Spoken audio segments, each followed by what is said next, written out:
Auto का अर्थ होता है स्वयं या अपने आप तथा मोबाइल का अर्थ है चलता फिरता। इन्हीं दोनों शब्द यानी कि ऑटो तथा मोबाइल से मिलकर बना है शब्द ऑटोमोबाइल। हम सड़कों पर जो वाहन दौड़ते हुए देखते हैं उन्हीं के लिए ऑटोमोबाइल शब्द का प्रयोग किया जाता है, क्योंकि यह वाहन अपने स्वयं के द्वारा ईंधन के जलने से शक्ति उत्पन्न करके चलते हैं। ऑटोमोबाइल वाहनों का इतिहास 250 वर्षों से भी अधिक पुराना है। इसकी शुरुआत होती है सन 1769 ईस्वी में, जब फ्रांसीसी नागरिक निकोलस जोसेफ ने भाप से चलने वाली 3 पहियों की गाड़ी का निर्माण किया। यह गाड़ी 1 घंटे में केवल 3 किलोमीटर की दूरी तय करती थी। इसके बाद सन 1805 में ओलिवर इवान नाम के एक इंजीनियर ने 4 पहियों पर चलने वाली गाड़ी का निर्माण किया। सन 1880 ईस्वी में जर्मन एवं फ्रांसीसी इंजीनियरों ने मिलकर इंटरनल कंबशन इंजन का आविष्कार किया, जिस पर आधारित 3 पहियों वाली गाड़ी का निर्माण सर्वप्रथम जर्मन इंजीनियर डेमलर बेंज द्वारा सन 1885 में किया गया। इसके बाद सन 1886 से 1906 तक विश्व के अलग अलग देशों जैसे कि जर्मनी, फ्रांस, अमेरिका, इंग्लैंड आदि में मोटर गाड़ियों के डिजाइन को विकसित करने के लिए अनेक प्रयास किए गए। व्यावसायिक स्तर पर मोटर गाड़ियां बनाने की शुरुआत की अमेरिका के सर हेनरी फोर्ड ने। हेनरी फोर्ड ने सन 1909 में फोर्ड मोटर कंपनी की स्थापना की। विश्व स्तर पर ऑटोमोबाइल उद्योग का विकास होने के पश्चात भारत में इसकी शुरुआत 1940 के दशक में हुई। आजादी से पहले भारत में मोटर गाड़ियों का आयात अमेरिका, इंग्लैंड, फ्रांस आदि देशों से किया जाता था। वर्ष 1939 में मोटर गाड़ी एक्ट बनने के बाद वर्ष 1943-44 में तत्कालीन ब्रिटिश शासन ने सर्वप्रथम हिंदुस्तान मोटर्स तथा प्रीमियर ऑटोमोबाइल कंपनी को भारत में मोटर गाड़ियां बनाने की अनुमति प्रदान की। स्वतंत्रता प्राप्ति के बाद भारत सरकार तथा निजी क्षेत्रों द्वारा वाहनों के पार्ट्स के निर्माण के लिए उद्योग लगाने के प्रयास किए गए, परंतु 1950 तथा 1960 के दशक में लाइसेंस रूल होने के कारण इस उद्योग की वृद्धि दर धीमी रही। वर्ष 1952 में भारत सरकार द्वारा ऑटो उद्योग के बचाव एवं सहायता की दृष्टि से टैरिफ कमीशन का गठन किया गया। इस कमीशन ने कई महत्वपूर्ण सुझाव भारत सरकार को दिए। 1970 के पश्चात भारत में वाहन उद्योग का विकास प्रारंभ हो गया, परंतु यह विकास प्रमुख रूप से ट्रैक्टरों, व्यावसायिक वाहनों तथा स्कूटरों के निर्माण तक ही सीमित रहा। इसके बाद 1980 के दशक में जापानी वाहन निर्माता कंपनियों ने भारतीय बाजार में प्रवेश के प्रयास किए और वर्ष 1981 में भारत में मारुति उद्योग की स्थापना हुई। इसके साथ ही इस दशक में अनेक जापानी वाहन निर्माता कंपनियों ने मोटरसाइकिलों एवं हल्के व्यावसायिक वाहनों के उत्पादन हेतु संयुक्त उद्यमों की स्थापना की और भारत सरकार ने सुजुकी को छोटी कारों के निर्माण हेतु संयुक्त उद्यम स्थापित करने के लिए चुना। 1991 में प्रारंभ हुए आर्थिक उदारीकरण के पश्चात और साथ ही लाइसेंस रूल के धीरे धीरे कमजोर होने पर कई भारतीय एवं बहुराष्ट्रीय कंपनियां भारतीय बाजार में उद्योग स्थापित करने के लिए आईं। भारत में वाहन उद्योग की निरंतर प्रगति होने का मुख्य कारण हमारे देश में उपभोक्ताओं की संख्या की पर्याप्त मात्रा होना है। वर्तमान में भारत वाहन उद्योग में विश्व में चौथे नंबर पर है और साथ ही दोपहिया वाहनों के उत्पादन में भारत ने प्रथम स्थान सुरक्षित किया है। वर्ष 2002 में वाहन नीति 2002 लागू की गई, जिसका उद्देश्य भारत में वैश्विक प्रतिस्पर्धा में ऑटोमोबाइल उद्योग की स्थापना एवं इसका विस्तार करना था। भारत को वैश्विक ऑटोमोटिव हब बनाने के उद्देश्य से वर्ष 2006-16 के लिए ऑटोमोटिव मिशन प्लान बनाया गया। National automotive testing and research infrastructure project भारतीय ऑटोमोबाइल उद्योग का एक अत्यंत महत्वपूर्ण एवं बड़ा प्रोजेक्ट है। यह भारत सरकार, राज्य सरकारों एवं वाहन उद्योगों द्वारा संयुक्त रूप से तैयार की गई एक संस्था है, जिसका उद्देश्य वाहनों से संबंधित शोध, परीक्षण, सत्यापन एवं उनके विकास संबंधी योजनाएं बनाना है। इस प्रोजेक्ट के अंतर्गत 7 अलग अलग स्थानों पर 7 परीक्षण केंद्रों की स्थापना की गई है, जो कि निम्नलिखित हैं। पहला है international centre for automotive technology, जो कि मानेसर, हरियाणा में स्थित है। दूसरा है ग्लोबल ऑटोमोटिव रिसर्च सेंटर, जो कि चेन्नई में स्थित है।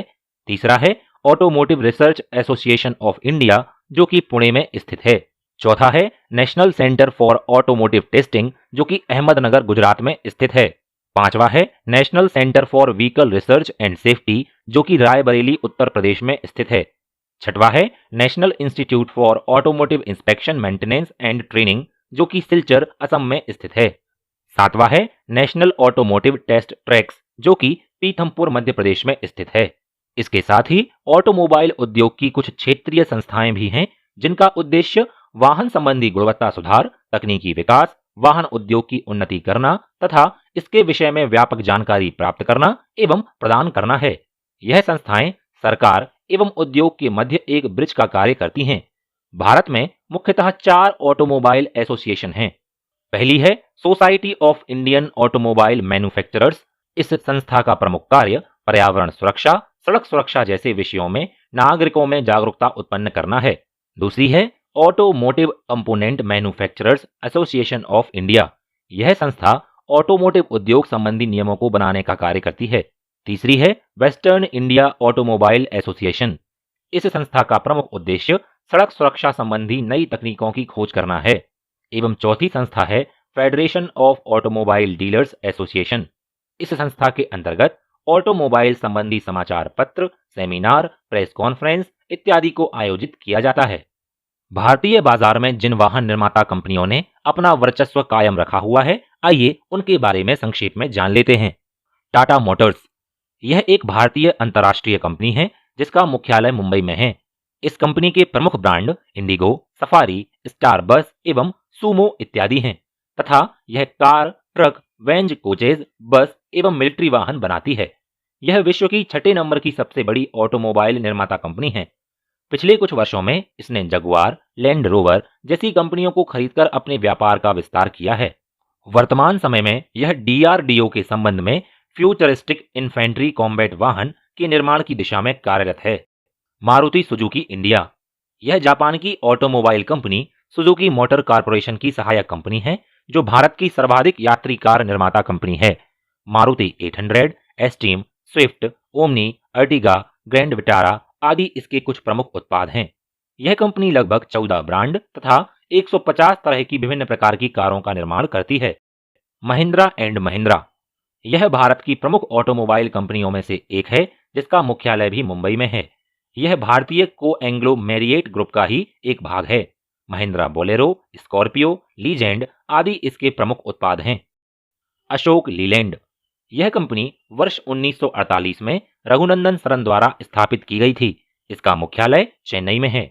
यह भारत में मीडियम एवं व्यावसायिक वाहनों का निर्माण करती है। यह भारत की दूसरी सबसे बड़ी व्यावसायिक वाहन निर्माता कंपनी है, जो बसों के निर्माण में विश्व की चौथी तथा ट्रकों के निर्माण में विश्व की शीर्ष 16 कंपनियों में से एक है। फोर्स मोटर्स, यह भारत के 10 शीर्ष व्यावसायिक केंद्रों में से एक बजाज समूह की अंशतः कंपनी है, जो बजाज टेम्पो कंपनी के नाम से जानी जाती है। यह कंपनी 3 व्हीलर्स, मल्टी यूटिलिटी वाहन, कॉन्स्ट्रक्टरी वाहन, हल्के तथा भारी व्यावसायिक वाहन, ट्रक, बसें आदि बनाती है। व्यक्तिगत वाहन सेगमेंट के अंतर्गत एसयूवी, जिसे फोर्स 1 नाम दिया गया है, इसके द्वारा ही निर्मित है। हुंडई मोटर्स, यह छोटी कारों की निर्माता कंपनी है। इसके प्रमुख उत्पाद सेंट्रोजिंग, एसेंट, वर्ना, सोनाटा ट्रांसफॉर्म इत्यादि हैं। शेवरले इंडिया, यह अमेरिकी कंपनी जनरल मोटर्स की संयुक्त कंपनी है, जो ऑटो निर्माण में 5वें स्थान पर है। इसके प्रमुख उत्पाद स्पार्क, क्रूज, कैप्टिवा आदि हैं। फोर्ड इंडिया, यह फोर्ड कंपनी की सहायक कंपनी है, जिसका मुख्यालय चेन्नई में है। इसके प्रमुख उत्पाद फीगो, क्लासिक, एंडेवर, फिएस्टा इत्यादि हैं। होंडा कार लिमिटेड, यह जापान की होंडा मोटर कंपनी का एक भाग है, जिसका मुख्यालय नोएडा में है। होंडा कंपनी के वाहनों का निर्माण कार्य मुख्यतः ग्रेटर नोएडा तथा भिवाड़ी राजस्थान में होता है। इसके प्रमुख उत्पाद सीआरवी, एकॉर्ड, सिविक इत्यादि हैं। टोयोटा किर्लोस्कर मोटर्स, इस कंपनी का मुख्यालय बेंगलुरु में है। यह कंपनी टोयोटा मोटर कंपनी तथा किर्लोस्कर गुड्स का मिश्रित स्वरूप है। इसके प्रमुख उत्पाद Prius, Land Cruiser, Etios, Fortuner इत्यादि हैं। हिंदुस्तान मोटर्स, इस कंपनी का मुख्यालय कोलकाता में है। यह कंपनी मित्सुबिशी कंपनी के साथ मिलकर पजेरो आदि उत्पाद बनाती है। तो यह कुछ प्रमुख जानकारी थी भारतीय ऑटोमोबाइल उद्योग के बारे में। अगले वीडियो में हम ऑटोमोबाइल वाहनों के क्लासिफिकेशन के बारे में जानेंगे। तो आप लोग अगला वीडियो जरूर देखिएगा। तो मिलते हैं अगले वीडियो में। जय हिंद।